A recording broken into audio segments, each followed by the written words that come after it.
I know it's a couple weeks late, but it's never too late to talk about Frankie Beverly. It's hard to believe it's been over a year.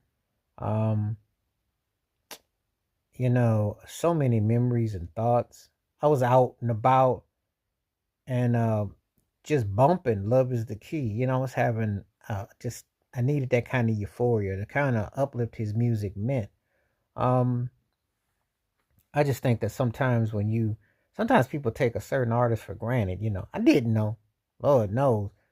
His music got played. The Frankie Beverly Maze got played all through my neighborhood.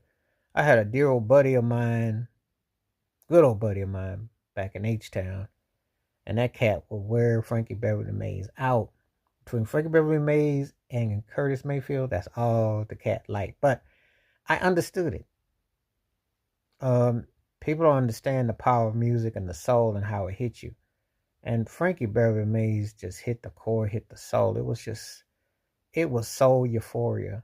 It was very moving, feel good, put you in a certain frame of mind.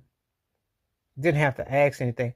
What I liked about Frankie Beverly too, with much respect, is that he had to say, when I say to say, the cat, he cut records, but he stopped putting out new stuff after 93 because he already found what worked and he could go on tour and that's all he did.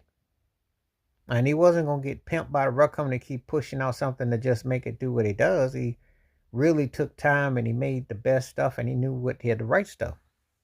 So, you know, um, when you see an artist like that and you feel the soul of an artist like that, it just hits you. And the words, the music, can't even begin to say enough about what his music meant. So many memories, so many reflections, just enduring. And you know, one of the greatest to ever do it. When you think about words, music, and feelings and memories, it's hard, especially if you're an R&B fan. And the last 40, 50 years, it's hard to avoid Frankie Beverly and Maze, and to understand the totality, the discipline, the focus, the drive, uh, and just the music that just hit the core. And had their own thing. I mean, really had their own thing. Down home folk music.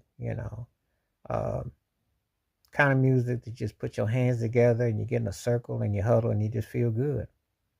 Um, he was real folk music. He was like soulful. That's what we call funky folk soul, funky folk soul, because it had a funky groove to it. It was folksy and it was soulful, and it just the way he embodied all that. And you think about listening to Joe and Payne.